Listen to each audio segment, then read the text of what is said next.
नमस्कार, मैं डॉक्टर कुमार मदन मोहन दरभंगा से फिर से 9वीं क्लास के राजनीति विज्ञान विषय को लेकर उपस्थित हूँ। जैसा कि आप जानते हैं, हमारा Facebook page the Bihar teachers history maker group Bihar के तमाम बच्चों के लिए अध्ययन सामग्री लेकर के आया है। हमारा मिशन है मेरा मोबाइल मेरी शिक्षा, यानी हमारे पास हमारा मोबाइल है तो हमारी शिक्षा निरंतर जारी रहेगी, चालू रहेगी। इस क्रम में आज मैं राजनीति विज्ञान विषय का दूसरा चैप्टर लेकर के आया हूँ। पहले चैप्टर में हम लोगों ने पढ़ा समकालीन विश्व में राजनीति, जिसमें हमने बहुत सारे देशों का उदाहरण देखा कि कहाँ लोकतंत्र किस तरीके से आया, किस चरणों से होकर गुजरना पड़ा, किस तरह के संघर्षों के बाद लोकतंत्र की स्थापना हो सकी। आज का हमारा चैप्टर कहता है, चैप्टर 2, लोकतंत्र क्या है, व्हाट इज डेमोक्रेसी। समकालीन विश्व की राजनीति में, समकालीन विश्व में लोकतंत्र में हमने देखा कि संपूर्ण विश्व एक एक देश अपने यहाँ लोकतंत्र की स्थापना चाहता है। आखिर ये लोकतंत्र है क्या, इसको जानना बहुत ज्यादा जरूरी है। तो हम बताते चले कि विश्व में शासन की कई पद्धतियां प्रचलित हैं। राजतंत्र, तानाशाही, सैनिक तंत्र, एक तंत्र, लोकतंत्र। धीरे धीरे अन्य शासन प्रणालियां लुप्त होती चली गई और लोकतंत्र सबसे ज्यादा प्रकाश में आ गया। नेपाल का उदाहरण आपने देख ही लिया है, बहुत सारे देशों का उदाहरण आपने देख लिया है। तो हम सीधा आते हैं कि लोकतंत्र आखिर है क्या। तो लोकतंत्र दो शब्दों के मेल से बना है, डेमोक्रेसी, लोकतंत्र, लोक जोड़ तंत्र। हिंदी में अगर बात करें तो लोक अर्थात जनता और तंत्र में सिस्टम, एक ऐसा सिस्टम जिसमें जनता की भागीदारी होती है, जनता की प्रभुसत्ता होती है, उसको हम लोकतंत्र कहते हैं। अंग्रेजी में लोकतंत्र डेमोक्रेसी से आया हुआ है, जो दो शब्दों के मेल से बना है, डेमोस क्रेशिया। डेमो मतलब जनता और क्रेशिया मतलब शासन, यानी जनता का शासन। एक ऐसी शासन पद्धति जिसमें शुरू से अंत तक जनता की भागीदारी हो, जनता की संप्रभुता हो, जनता के द्वारा शासन तंत्र का संचालन हो, तो ऐसे तंत्र को हम लोकतंत्र कहते हैं। अपने रूप के हिसाब से दो प्रकार के हो सकते हैं, एक प्रत्यक्ष लोकतंत्र और दूसरा अप्रत्यक्ष लोकतंत्र।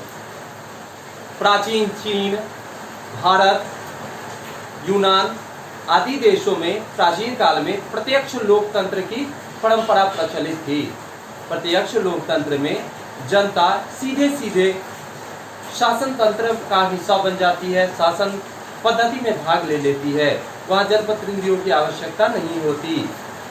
लेकिन जनसंख्या के अत्यधिक वृद्धि के कारण अब यह जो विशुद्ध रूप है लोकतंत्र का, इसका परिचालन संभव नहीं रहा। फिर भी स्विट्जरलैंड के कुछ भागों में अभी भी प्रत्यक्ष लोकतंत्र की व्यवस्था कायम है। इसीलिए प्रत्यक्ष लोकतंत्र के देश के रूप में वर्तमान काल में स्विट्जरलैंड को रखा गया है। शासन का दूसरा, लोकतंत्र का दूसरा भेद है अप्रत्यक्ष लोकतंत्र, जिसको पूरे विश्व में मान्यता मिली है। पूरा विश्व अप्रत्यक्ष लोकतंत्र के माध्यम से शासन पद्धति का संचालन और निर्वहन करता है। इसमें जनता के प्रतिनिधियों के माध्यम से सत्ता का संचालन किया जाता है। तो हमने देखा कि लोकतंत्र अन्य शासन तंत्रों के जगह प्रतिस्थापित हो चुका है। जहां राजतंत्र की हम बात करते हैं तो राजतंत्र में मुख्य कानून छ, यानी राजा के मुख से जो बात निकलती है उसी को कानून मान लिया जाता है। तानाशाही शासन तंत्र में भी इसी तरह की बात होती है कि जो सेना का हेड होता है या जो तानाशाह होता है, वो सारी जिम्मेदारियां, सारे निर्णय अपने हाथ में रखता है, मुट्ठी में रखता है। लेकिन वो लोकतंत्र में ऐसी बात नहीं होती है। जॉन अब्राहम लिंकन की परिभाषा लोकतंत्र के परिभाषा के रूप में सबसे ज्यादा प्रचलित हुई। उन्होंने कहा कि लोकतंत्र जनता का, जनता के लिए और जनता के द्वारा संचालित शासन पद्धति है। बिल्कुल, तो इन सारी चीजों को, लोकतंत्र को अच्छे से समझने के लिए हमें लोकतंत्र की विशेषताओं को समझना पड़ेगा। तो आइए बच्चों, हम देखते हैं कि लोकतंत्र की विशेषताएं क्या सब है। लोकतंत्र की सबसे पहली विशेषता है कि अंतिम निर्णय लेने का अधिकार जनता के द्वारा निर्वाचित प्रतिनिधियों को होता है। यानी संपूर्ण संप्रभुता। संप्रभुता का अर्थ होता है कि इसके बाद किसी दूसरी ऑथोरिटी, किसी दूसरी शक्ति उसमें इंटरफेरेंस नहीं कर सकती। तो जनता के जो प्रतिनिधि होते हैं वो अंतिम निर्णय लेने के अधिकारी होते हैं। हमारे विधायिका में तो ये होता ही है, साथ ही साथ न्यायपालिका में भी यह देखने को मिलता है। जैसा कि हम जानते हैं कि अगर न्यायपालिका के द्वारा भी किसी व्यक्ति को फांसी की सजा दे दी गई है और जनता चाहती है कि उसे फांसी न पड़े, प्रदर्शन हो रहे होते हैं, देश में एक आंदोलन सा स्थिति होता है, तो फिर वह क्षमा याचिका या क्षमादान के लिए राष्ट्रपति के पास जल जाता है और राष्ट्रपति देश की स्थिति परिस्थिति को देखते हुए, जनता की व्यवस्था को देखते हुए जनप्रतिनिधि के रूप में उसके क्षमा को माफ कर सकते हैं, कम कर सकते हैं या दूसरी सजा में बदल सकते हैं। अर्थात यह एक ऐसी शासन प्रणाली है जहां अंतिम निर्णय लेने का अधिकार केवल और केवल जनता के द्वारा चयनित प्रतिनिधियों के ही हाथ में रहता है। लोकतंत्र की दूसरी विशेषता है निष्पक्ष और स्वतंत्र निर्वाचन पर आधारित होना। यानी किसी के पक्ष में निर्वाचन नहीं हो, निर्वाचन में स्वतंत्रता हो, निर्वाचन पूरी तरह से साफ और स्पष्ट हो। इसके लिए एक अलग चुनाव आयोग का गठन कर दिया जाता है और चुनाव के समय सत्ता पक्ष चुनाव को प्रभावित न कर ले, इसीलिए सत्ता पक्ष की शक्ति को भी सीमित कर दिया जाता है और सारी शक्तियां चुनाव आयोग के हाथ में आ जाती है। तो यह एक ऐसा तंत्र है जिसमें निर्वाचन की प्रक्रिया पूर्णतः निष्पक्ष और स्वतंत्रता पर आधारित होती है।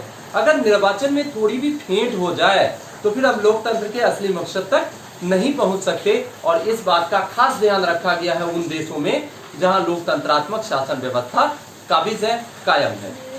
तीसरे बिंदु पर हम चलते हैं जो कि लोकतंत्र की तीसरी व्यवस्था है, वो है एक व्यक्ति एक वोट एक मोल। हम बहुसंख्यक हो, अल्पसंख्यक हो, किसी भी धर्म विशेष के मानने वाले हो, हम बहुत अमीर हो या बहुत गरीब हो, वोट में कोई फर्क नहीं होता। एक दैनिक मजदूरी करने वाले व्यक्ति के वोट का भी मोल उतना ही होगा जितना एक दिन में 1 करोड़ रुपया कमाने वाले किसी बहुत बड़े व्यवसायी के वोट का मोल होगा। तो ये लोकतंत्र की बहुत बड़ी विशेषता है कि यहाँ किसी भी आधार पर वोट के मोल का फर्क नहीं किया जाता। यहाँ एक वोट का एक ही मोल होता है। चौथा और अंतिम विशेषता लोकतंत्र की जो बहुत महत्वपूर्ण है वह है कि विधि का शासन होना। हमारे यहाँ कोई भी जनप्रतिनिधि, कोई भी जनता के द्वारा निर्वाचित व्यक्ति भी अपने मन से निर्णय नहीं ले सकते। उन्हें निर्णय लेना होगा तो विधि के हिसाब से जो संविधान में दिया गया वर्णित विषय है, संविधान में वर्णित बातें हैं, उसी के आलोक में कोई वो निर्णय ले सकते हैं। तो विधि का शासन होता है, किसी व्यक्ति विशेष का शासन लोकतंत्र में नहीं होता। और नागरिक अधिकारों का संरक्षण भी लोकतंत्र में बहुत अच्छे से किया जाता है। यानी नागरिक के अधिकार में अगर कहीं भी कटौती होती है तो लोकतंत्र उसको बर्दाश्त नहीं कर पाता। तो संपूर्ण रूप में कहें तो लोकतंत्र की विशेषता ही लोकतंत्र को पूरे विश्व में प्रचारित और प्रसारित किया। लॉर्ड ब्राइस का एक बात कहना हम जरूर चाहेंगे जो कि लोकतंत्र के विषय में बहुत महत्वपूर्ण है, वो यह कि लॉर्ड ब्राइस ने कहा था 1921 में कि आज से 70 साल पहले कोई लोकतंत्र को पसंद नहीं करता था, लोकतंत्र को लोग नापसंद करते थे, लेकिन आज पूरे विश्व में लोकतंत्र की वाहवाही हो रही है। तो 70 सालों में जो अचानक बदला लोकतंत्र के प्रति रुझान, उसका कारण है लोकतंत्र की ये विशेषता। और लोकतंत्र सही से संचालित हो, अपने सही रूप में काम करे, इसीलिए इन विशेषताओं पर हमें खास ध्यान देना पड़ेगा। अब हम अगले वीडियो में देखते हैं कि लोकतंत्र की खासियत क्या है।